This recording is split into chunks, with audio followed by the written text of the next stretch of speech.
નમસ્કાર. જિલ્લા શિક્ષણ અને તાલીમ ભવન તાપી એજ્યુકેશનલ ઇનોવેશન ફેસ્ટિવલમાં આપ સર્વેનું હું હાર્દિક સ્વાગત કરું છું. મારું નામ છે પટેલ પ્રિયંકાબેન પ્રકાશભાઈ. મારી શાળાનું નામ છે પ્રાથમિક શાળા સરકુવા. ક્લસ્ટરનું નામ છે તાળકુવા ડુંગરી અને હું મદદનીશ શિક્ષક તરીકે ગણિત વિજ્ઞાન વિષયમાં ફરજ બજાવું છું. મિત્રો, મારા ઇનોવેશન્સનું શીર્ષક છે ગણિતને ગમતું બનાવીએ. મારી સમસ્યા એ છે કે બાળકોને શાળામાં એક પણ બાળકોને રસનો વિષય ગણિત છે જ નહીં. તો એના માટે મેં ઇનોવેશન તૈયાર કર્યું છે જે આપની સમક્ષ રજૂ કરું છું. મારી સમસ્યા એ હતી કે મારા બાળકોને ગણિતમાં રસ બિલકુલ નથી, તેમજ અન્ય વિષયો કરતાં ગણિતમાં ખૂબ જ ઓછા ગુણ આવે છે. તો મને પ્રયુક્તિ સૂચી કે મારે એવું તો શું કરવું જોઈએ કે જેથી ગણિતમાં સારા માર્ક્સ આવે અને સૌનો રસનો વિષય ગણિત બને. એટલે કે હું બાળકોને પૂછું કે બાળકો, તમારો રસનો વિષય કયો છે? તો એમનો જવાબ હોય કે બેન, અમારા રસનો વિષય ગણિત છે. તો એના માટે મેં પ્રયુક્તિઓ યોજી છે, જેમાં ગણિતના બાળ ગીતો છે, ગણિતના નાટકો છે, ગણિતના રેમ્પ શો છે, ત્યાર પછી ગણિતની રમતો છે. તો આ રીતે મેં બાળકોમાં ગણિત પ્રત્યે રસ જાગૃત કર્યો છે અને મને ઘણી બધી એમાં સફળતા મળી છે.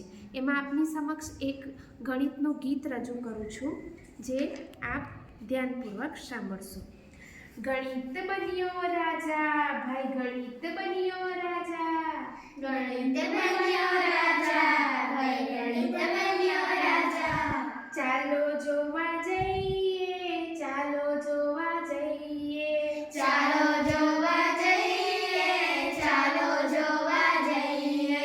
સરવાળો તો સીટી વગાડે, સરવાળો તો સીટી વગાડે, બાદ બાકી બૂમો મારે, બાદ બાકી બૂમો મારે. ચાલો જોવા જઈએ, ચાલો જોવા જઈએ, ચાલો જોવા જઈએ, ચાલો જોવા જઈએ.